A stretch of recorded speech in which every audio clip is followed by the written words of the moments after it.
My husband, 31 years old, and I, 30 years old, have been together for 6 years, married for 1.5 years.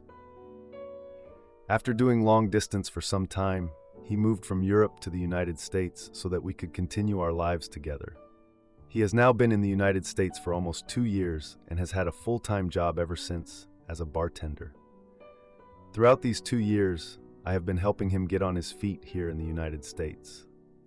From helping him with obtaining a driver's license, teaching him how to drive, to his first credit card, and to his first car. I had to buy a new car for myself so that he could have my old car. We are also currently living with my family and both paying rent, although very little compared to what we would have been paying if we were living on our own.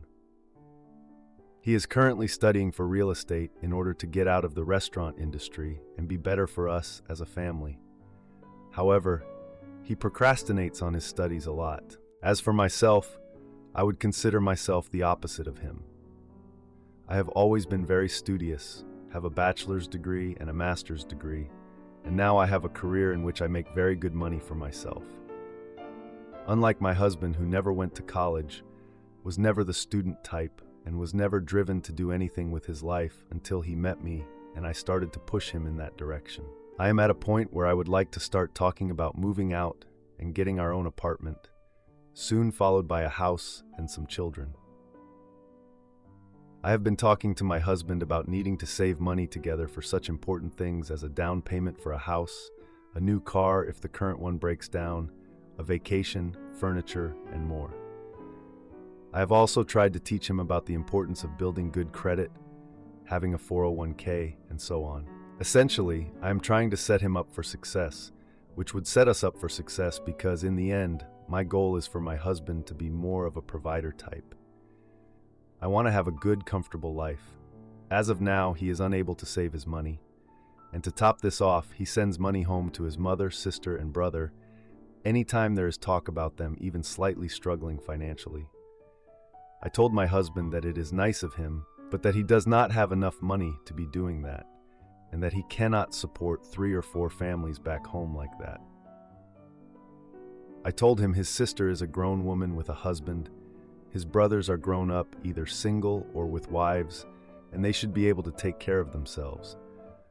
I understand sending money to his elderly mother, but again, he has 3 other siblings that can help out with her. Why does the sibling who lives in America have to keep everyone afloat? He gets very upset when I bring this up, and I understand that for him it is a sensitive topic because, after all, that is his family and he thinks they need help. But at the same time, we are trying to be a family and we are trying to live a life together and build a nice future. He told me his family is a priority over me and what I want. He thinks I am selfish for wanting to have a good life and travel.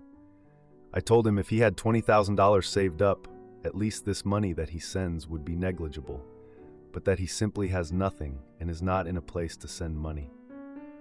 He asked me if I am missing anything from him. I said yes, I am missing a comfortable life. He thinks because he is paying his bills that is enough. I am missing a vacation with my husband. I am missing having an apartment with him, just the 2 of us. I'm missing having a house with him. I am waiting on him to get his life together, and he does not even seem to be that driven to achieve. Essentially, I want him to get his act together and get on my level a little. I have the financial means to travel, buy a home, and live that life for myself all alone, but I want him to get on my level so that we can at least be in it equally. I am in no way trying to support him or us financially, but I cannot live a good life with him if he does not get on my level. I do not know if I sound harsh, but perhaps it seems like I chose the wrong man to match my envisioned future. Any advice, comments, or remarks? To add, I do not support him financially now or in the past. He paid for everything himself to come to the United States to be with me. Now that we live together, he pays half of our living expenses and vacation expenses. He pays 100% of all our dates and gifts for me and my family based on the occasion. I do not give him money. Now for an update, we are planning on getting our own apartment to live in within the next 3 months, and he is very much on board. We discussed his finances and what he will be left with after he pays for essentials. $3,500 is his minimum net income minus rent, bills, medical and car insurance, groceries, personal and joint savings, and more. He is left with about $450 spare change. As a bartender, he has the potential to make a little more. So in that case, he could have more spare change for his own benefit. Now, for a few comments before the update. Comment 1. The two of you aren't compatible. He doesn't want to be the provider you're determined for him to become. I don't understand why you got married when you clearly want two very different things. Don't have children with this person. This marriage doesn't seem like it's going to work. And real estate? Do you realize how long it would be until he makes actual money? And with this housing market, you're absolutely going to be subsidizing both his lifestyle and his family's if you stay in this marriage for a long time. Comment 2. The biggest financial decision of your life is the partner you chose. You need to sit down with him and have serious discussions about what safety means to both of you and how you feel about money. If just paying bills on time is what's successful to him and it's different for you, you're in for a long road of heartache and difficulties. Now, for the update. A couple days after talking about getting our own apartment, my husband casually mentioned sending a larger amount of money to his family in Europe. I was like, are you serious? We just talked about how we need to save money for furniture and bills when we move out. He insisted that his family needed it more than we did, and things got tense at the table. I honestly couldn't believe what I was hearing. I mean, we had plans to move out soon, and we needed to save for furniture and bills. This dude just dismisses my concerns and tells me I'm being selfish and that I don't understand the value of family support. So I decided to take a step back and focus on our upcoming move, hoping he would come around. A week later, we went to my cousin's birthday party at a bowling alley. During the party, I overheard my husband on the phone, speaking in his native language and sounding really animated. It was just odd because he was standing away from the group, which felt suspicious. After he hung up, I asked him who he was talking to, and he said it was a family member, brushing it off. Days passed, and I felt uneasy about our finances and his priorities, like something just wasn't right. We went out for drinks at a local bar, and I tried to bring up our financial situation again. He got super irritated, claiming I was always nagging him about money. It's like, dude, we are about to move out, and this is what you want to argue about? A few days later, we attended a family dinner at my parents' house. During dinner, my dad asked about our plans for the future, trying to lighten the mood. My husband joked about moving out, but then quickly changed the subject to his family back in Europe. I noticed he was trying to deflect, and it made me more suspicious. After dinner, I stepped outside to call my best friend for some support. While outside, I caught sight of my husband texting someone, looking secretive. When I asked him who he was texting, he snapped at me, saying it's none of my business. This led to a heated argument, and he stormed off to the car. At that moment, I started keeping track of his expenses, noting the amounts he sent overseas. One day while cleaning our room, I found a receipt for a wire transfer that was way larger than usual. I confronted him again, demanding an explanation about the transfer. He got angry, claiming I was invading his privacy and that I didn't trust him. The argument escalated, and he left the house to cool off. I needed to figure things out, so I found a budgeting workshop happening at a nearby community center and signed up. That weekend, we were invited to a family barbecue at my aunt's house.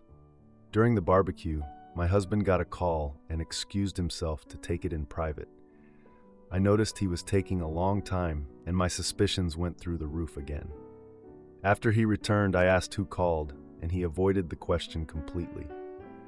Feeling frustrated, I announced that I was going to take control of our finances. I set up a joint account where we would both contribute for household expenses.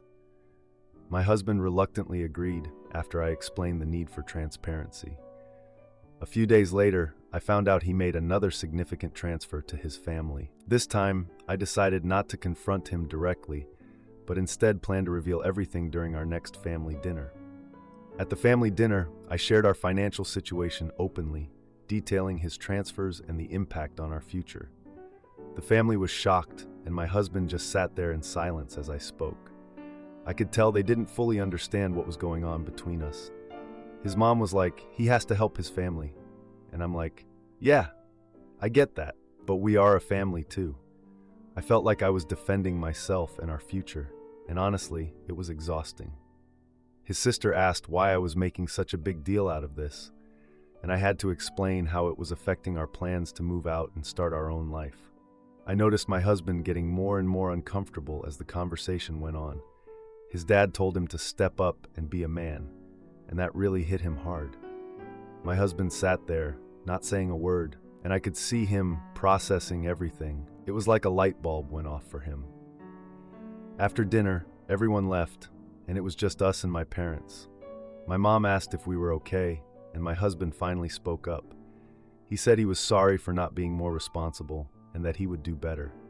It was a relief to finally have him on the same page, but I know it will take time to rebuild trust. I really hope this budgeting workshop can help us figure things out together, because I'm tired of feeling like I'm doing this all alone. To answer a few questions, his family didn't know about our financial situation. They thought he was responsible with money. They were surprised. Am I the idiot for refusing to sacrifice my life for my brother's care while my parents demand it? I have an autistic brother, Charlie, who requires 24/7 care. My parents have been taking care of him his entire life, but they are getting older now. My parents are amazing and selfless people. They sacrifice so much for their children. Even though they obviously spend much more time with Charlie, I still had an amazing childhood, and we have a very good relationship. We live very close to each other and visit weekly. I'm very grateful for everything they did for me. As we do every year, we spend Christmas at my parents' house. My parents talked about getting older, having serious health problems, and told me that soon they won't be able to take care of Charlie. They asked me and my wife to take care of him. They asked us to visit daily for now, get to know his daily routine, and in a couple of months, they expect us to take full care of him. They even told us to move into their house since it's suited for his needs and he is used to it. They are planning to move to a smaller house a couple of blocks away. I was pretty shocked because Charlie and I never really had a relationship together. Since he's nonverbal, it was always very hard for me to recognize what he needs or what he's trying to say. I used to spend a lot of time with him when he was little, but as he got older, he started being really loud and physical.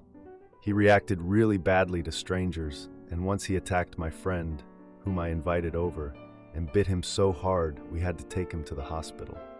He was often screaming and being aggressive. He didn't even get completely used to my wife, and we have been together for years. I didn't really want to deal with all that when I was a teenager, and that's kind of when our relationship faded. Charlie acknowledges me.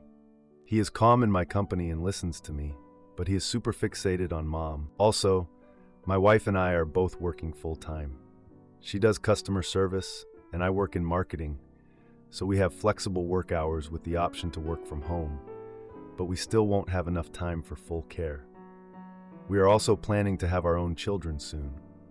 I tried to explain this to my parents, but they told me we could cut our work hours since we will be saving a lot of money on rent because their house is paid for. They also said they tried multiple times to hire him a caretaker or put him in a special facility, but it never ended well, and there is not really another option. This will probably sound very selfish. I really love Charlie, and I feel very sorry for him, but I'm not willing to sacrifice my life for him. I know what my parents have been through since he was born. They had to give up their friends, hobbies, free time. My mom gave up a job she loved because every second revolves around Charlie. A couple of months ago, I had dinner with my dad, and he admitted he often feels depressed and miserable. I love taking my wife on vacations, dates, and dinners. I enjoy my job, and I like to think I have a good career ahead. I have a very good group of friends I love spending time with. I'm just not willing to give all that up. Since I refused to take care of Charlie, my parents begged me to reconsider. I told them I won't be changing my decision, but I would like to offer help. Right now, I'm happy to visit more often and help my parents, but soon that won't be enough. I spent the last couple of days researching options in our area. I have found some public facilities, but Charlie wouldn't accept the change of environment and the number of new people. The ideal option would be a full-time live-in caretaker, but I haven't found any in our area. I also guess that would be very expensive. Right now, my parents are very angry and desperate. My mom told me I'm betraying her and abandoning my brother. She said I'm the only family he has left, and I need to take care of him when they won't be able to. I called them many times over the last few days, but she told me only to contact them when I'm ready to take responsibility. I love my parents very much, and I don't want to break contact with them. I understand their situation with Charlie, but I won't be forced into giving up my life. I need some advice about what to do next. I need some advice on how to explain my point of view to my parents and fix our relationship. Maybe even provide them with a solution. Any advice is welcome. I'm happy to provide more personal details about Charlie or our area, but only via private messages, please. Now, for a few comments before the update. Comment 1. What a tough situation. I'm glad you said no. Not only would this likely negatively impact your marriage and your life in general, you simply aren't trained or equipped to manage his care. As someone who has worked in home health and hospice, one of the saddest things I see is families who have tried to do it themselves, and while doing their best, it's fallen far short of acceptable and way below best practices and standards of care. They really should have been making arrangements for him. Long-term care insurance, disability, or whatever is available in your country. He may have a challenging time adapting to a new environment, but that can be mitigated, and it probably could have gone better had they employed appropriate services all along the way. Your parents' expectations of you are simply unrealistic and out of line. Don't let them guilt you into any of this. Comment 2. Sorry, original poster. Stop talking to your parents. Give them what they want. They made a decision without even consulting you. They should be angry at themselves, but they aren't. They're trying to manipulate you emotionally and guilt you into doing what they want. They don't understand this will only go badly for you and your brother. You'll grow to resent your parents and him, and you won't be able to give him the proper care he needs with work, and especially once your own children come along. Hopefully, eventually they'll come to realize what they're doing when they don't hear from you and have to make other plans for Charlie. They owe you an apology. Now for the update. Just over a month has passed since the last family talk about Charlie's care. It's been a wild ride since then. My wife Olivia and I spent time with the parents for Easter, which was, let's just say, not the best family gathering I've ever been to. The atmosphere was so tense you could cut it with a butter knife. They were still upset about the previous convo, and honestly, so was I. Tension was in the air, and no one wanted to admit it. Charlie, my brother, was unusually quiet and withdrawn during the visit. For someone who is usually full of energy, his silence was alarming. I don't know if he could sense the mood or if something else was bothering him, but it was hard to see him like that. At one point during dinner, the parents turned to us, asking about our plans for helping with Charlie. I could feel a disagreement coming before it even started. I mentioned we were still exploring care options for Charlie, but couldn't commit to full-time care. Immediately, my dad raised his voice, going on about their age and health issues. It's not like I don't know their health isn't the best. I deal with it every day. It made me uncomfortable, to say the least. Olivia, trying to ease the situation a bit, suggested that we discuss hiring a part-time caregiver to help. But the parents shot down the idea faster than you can blink. No part-time help for Charlie, apparently. That's when a heated argument broke out between us. They accused me of abandoning Charlie and not caring about family responsibilities. I felt like I was being attacked for wanting to have my own life and family. I've always been a family-oriented person, but this was too much. I tried to change the subject to lighten the mood, but that didn't work. After dinner, Charlie wandered into another room, looking for a quieter space. I followed him to check on him and found him playing with an old toy. He seemed so lost in his own world, but he unexpectedly pointed to a photo of our family on the wall, which startled me. I don't know why, but it got me in the feels. I returned to the table to find Olivia and the parents deep in discussion. I overheard Olivia suggesting that maybe they should look into group homes for Charlie. The parents reacted negatively, expressing fears about Charlie's well-being in such an environment. I understand their concerns, but we have to consider all options. The discussion escalated, and I felt caught in the middle again. After some back and forth, Olivia suggested a family meeting to discuss long-term solutions. The parents reluctantly agreed, setting a date for the following weekend. I was a bit surprised they even agreed to that, but I think they knew we needed to figure something out. During the week leading up to the meeting, I researched facilities and gathered information. I wanted to be prepared, so I made a presentation outlining potential facilities and their benefits. I know it sounds a bit formal for a family meeting, but it was necessary. On the day of the meeting, the atmosphere was tense as everyone gathered in the living room. You could feel the tension in the air. The parents arrived visibly agitated, having discussed amongst themselves beforehand. I wasn't sure what that meant, but I braced myself for whatever was coming. I presented my research, outlining potential facilities and their benefits. The parents listened, but remained skeptical, questioning the quality and care offered at each place. I understand their fears, I really do, but we have to consider what's best for Charlie. In a surprising twist, Charlie entered the room and grabbed my hand. Everyone paused as Charlie pulled me toward a box of family photos. I don't know what made him do that, but it was like he knew we were talking about him. Charlie pointed at a picture of a family gathering that included a former caretaker. The parents exchanged glances, realizing Charlie remembered someone who cared for him. It was a light bulb moment for all of us. The narrator suggested we reach out to that caretaker to see if they were available to help. The parents looked at me with a mix of surprise and hope. And for the first time in a while, I felt like we were on the same page. The meeting ended with the parents agreeing to consider the option, but still uncertain. I plan to contact the former caretaker the next day for more info. I don't know what will happen next, but I'm determined to find a solution for Charlie's care. To answer a few questions, my parents and I have a history of conflicts, but nothing like this. Charlie is nonverbal but communicates through gestures and his tablet. Am I the idiot for demanding my husband face the truth about his hot tub infidelity after a decade of lies? My husband and I have been together for nearly a decade. We have 2 kids together and have been married for going on 3 years this fall. The first summer we were together, we stayed at my parents' house for this big pool party they throw in the summer, and my best friend from high school was there. A few weeks after the party, I found out through a message from my friend's ex that she fooled around with my boyfriend in my parents' hot tub when I was sleeping.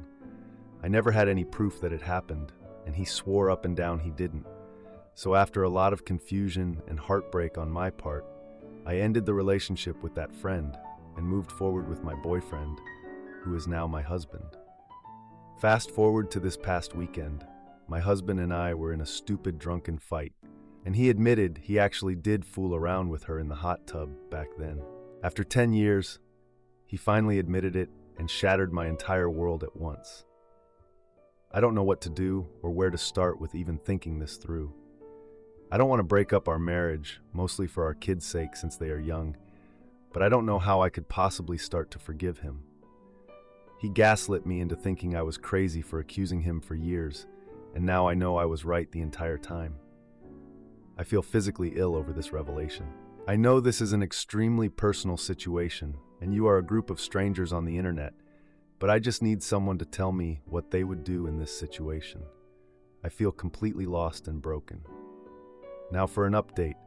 I truly appreciate everyone who has commented with helpful advice, compassion, and stories of their own experiences.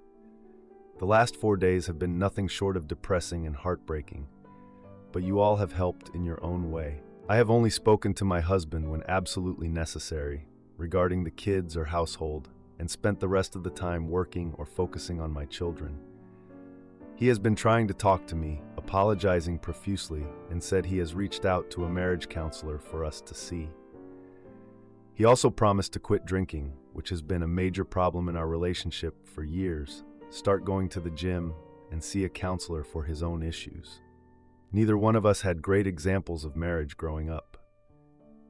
My parents are still unhappily married after 33 years, and his parents were in the midst of a divorce when he graduated from high school, and his dad ended the life of himself over it. I don't think either of us has personally seen a healthy marriage up close, so we are both pretty lost as to what makes a marriage work. But I have reached out to a counselor for myself to try to work through my feelings and decide if I want to continue the marriage or separate. When I am ready to talk to him again, I will be asking for every single detail of what happened in that hot tub a decade ago. This has gone on long enough, and I deserve to know the full truth to aid in my decisions. Again, thank you to everyone who provided advice and kindness to me during the darkest time of my life.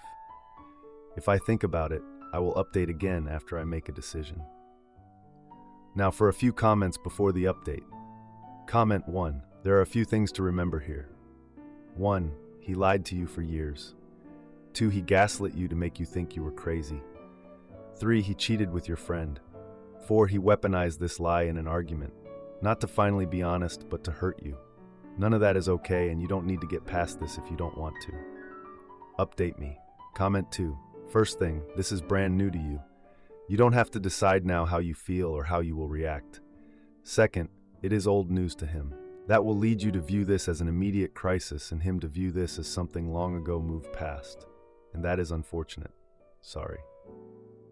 The question, how can you restore trust? Now for the update. A couple of days after the confrontation, I decided to meet my husband at our favorite diner to talk about the recent chaos. I got there early and ordered a coffee while trying to calm down. I thought the familiar smell of bacon and pancakes would help, but honestly, it just made me feel more anxious. I kept replaying everything in my head. When my husband walked in, he looked tired and worn out, totally different from his usual upbeat self. He sat down and immediately started apologizing, but I cut him off, saying we needed to get to the truth about that night in the hot tub. He hesitated, staring at the table, and after a long silence, he finally admitted there was more than just a kiss. I listened as he described how it escalated, recounting details that made my stomach turn. He told me it was just supposed to be a kiss, but then they went back inside, and one thing led to another. I wanted to scream, but I just sat there listening.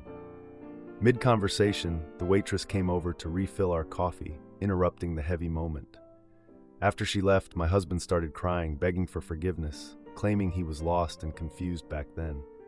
I stood up suddenly, leaving him at the diner while I headed home to my kids. At home, I found my kids playing in the living room, and I tried to focus on them. Honestly, I just wanted to forget everything for a moment. The next day, I got a text from my husband asking to meet again, saying he wanted to make things right. We agreed to meet at a local park where we used to take the kids. It felt strange being there just the two of us. During the meeting, he suggested that we go to counseling together, but I still felt unsure. He mentioned his family history with divorce, hoping it would resonate with me. I asked him how he planned to prove he's committed to changing, and he promised he would quit drinking. After the conversation, I picked the kids up from school, and we went to a birthday party for one of their friends. At the party, I ran into my old friend, the one involved in the hot tub incident. We exchanged awkward pleasantries, but the tension was obvious, and she looked uncomfortable. The friend pulled me aside, apologizing for what happened years ago, claiming she was young and foolish. I brushed off the apology, feeling it's too late for that. A few days later, my husband expressed a desire to have a family dinner with both sets of parents for support. During dinner, the conversation turned awkward when his mom asked about our relationship. He stumbled over his words as the tension rose, and I felt everyone's eyes on me. Later at home, I confronted him about his inability to communicate openly, especially in front of family. He deflected the blame, saying he was nervous, and this led to a heated argument. I decided to take a break from our discussions and spent a day focusing only on the kids. The next week, I went to counseling alone to process everything without his influence. The therapist encouraged me to consider what I truly want moving forward, which made me think. I returned home one evening to find my husband waiting with a surprise dinner he cooked. He tried to make it romantic, but I couldn't shake off the heaviness of our history. We shared a tense dinner, and afterward he asked if we could start fresh. I acknowledged the effort, but insisted we needed to face the past first. The following week, I found out I was pregnant unexpectedly, adding another layer of complexity. I told my husband about the pregnancy, and he reacted with shock, but also hope. We agreed to put all decision-making on hold until we figured things out together. However, his drinking started to resurface, and I caught him sneaking alcohol. The discovery led to another confrontation, and I stood firm, stating I can't continue like this. Edit. After the confrontation about the drinking, I took a day to think things over. I realized I was tired of the cycle of promises and broken trust. I needed to be honest with my husband about my feelings. I told him that while I appreciated his efforts, I felt like I was the only one trying to fix our issues. He expressed confusion and thought we were working together. I reminded him that I was the one who wanted counseling in the first place. He ultimately agreed to couples therapy, and we got an appointment for the following week. If you like this video, you'll probably like these too. Also, while you're here, please consider subscribing. It's your support that keeps this channel alive and allows me to make better and longer videos. Have a great day.